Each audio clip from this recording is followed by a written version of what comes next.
Rolling away from Kalman, you strike the treasure room bars. Realizing you are near the end of your strength, Kalman jumps on top of you. Now, he hisses, pointing a bony finger at your face. Just as you think the end is near, Kalman screeches terribly and falls aside. You bit me, the wizard screams. Let go, let go! Loras has wrapped himself around Kalman's legs, his teeth clamped on the evil wizard's leg. You scramble for your sword, but it lies across the room. Your hand fumbles about, searching for anything that can serve as a weapon. Your fingers close upon coins, jewels, a chalice, useless, all useless. Suddenly, your fingers encounter a slender, heavy metal rod.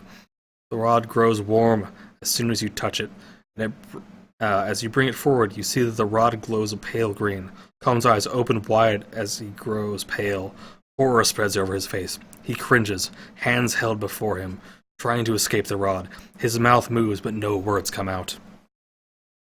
You strike Kalman with the rod. Before your disbelieving eyes, the wizard's body grows stiff, then breaks into dozens of splinters. As you stare at the shattered wizard, you hear hissing. A sticking black cloud explodes from the broken body. You and Loras edge as far away from the cloud as possible. What will this cloud reveal? The stinking cloud billows and rolls, hiding all that lies within it. Loras shivers and cringes with you, his teeth chattering with fear.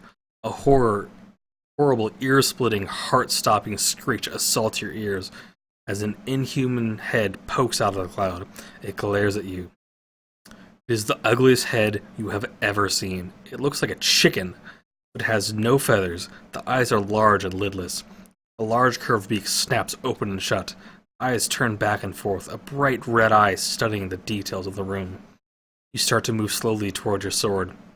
As soon as you move, the creature squawks loudly and rises above the cloud with two bat-like wings. It hovers in middle of the room, too frightening to look upon. It appears to be a cross between a bird and a snake. A large bird-like body covered with scales hangs suspended between the two large bat-like wings. Dirty white feathers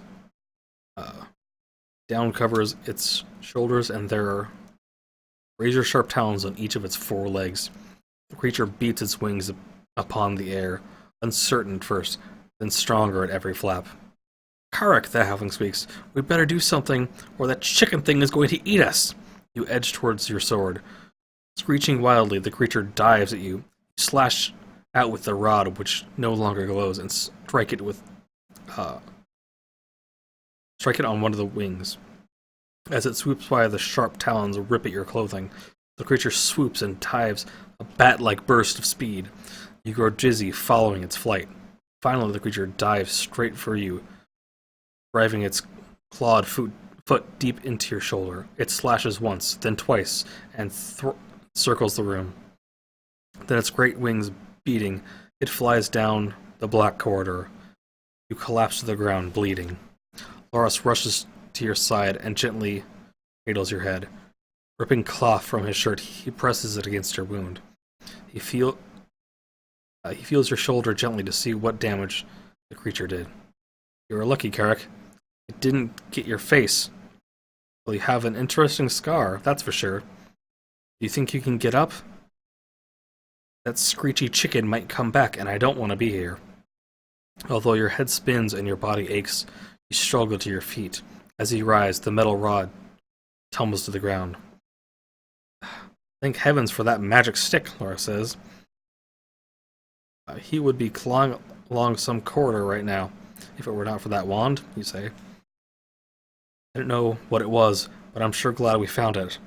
I don't think we could have defeated Kalman without it. Kalman, shouts the halfling. Where is he? Where did he get? Where has he gone to? Loras whirls wildly about, searching for the wizard. He's gone, Loras, you say, holding his shoulder. You'll find whatever remains of Kalman when you find that creature. I don't think I want to find either one, says the halfling. What was that chicken thing anyway? I don't know, you answer. But if we're lucky, it's the only one of its kind. We must hope it finds our world an unfriendly place and dies. I don't want to think of what might happen if it lives. Only Kalman knew for certain. Does that mean we've won? Asked Loras. Are we rich now? You turn and face the locked door of the treasure room. Well, if you found the key that will fit the door, turn to page 26. If you don't have the key, turn to page 25. We're gonna open page 26 as we found the key. You open your leather pouch and pull forth the key from your satchel. You open the leather pouch and pull forth the key you snatched from the water weird's room. With trembling fingers, you fit the key into the lock and turn. The lock clicks and the door opens. The treasure is yours. Ooh, see, yells Loris, leaping past you and tumbling in the treasure. Wait till my missus sees some of this. She'll think once or twice before she yells at me again. Sitting upon a pile of gold, he rains a shower of gems down upon himself. You gaze about the treasure room and say, you realize all this treasure was stolen. We can either hope to find the rightful owners, we could donate part of it to the poor of your village. There would still be untold riches for us to share. Loris stuffs his pockets with gold, then sits back on an open chest. What are you going to do with your share, he asks. I think I shall claim this mountain for my own, and dedicate myself to stamping out evil. And I shall build a school for the training of fighters, you continue. Fighters who wish to be good, not evil. And you, Loris, the brave, will you be my right-hand man? The halfling rises and walks to your side. His small face looks up into yours as he smiles. He extends his hands. I'm your man, he says. You clasp his hand tightly and leave the treasure room. We'll come back for the rest later, you say. You edge past the basilisk and return to the breezy corridor you noticed just before you entered Coleman's treasure room. You find a narrow, spiraling staircase. The stair curves upward for a long time. At last, you find yourself standing before a huge boulder that blocks any further progress. Searching its surface carefully, you notice a clever hidden latch. You pull it, and the boulder swings aside. Sunlight streams in. You are outdoors. You are alive, and you have found treasure enough to last several lifetimes. Suddenly, the boulder swings shut behind you.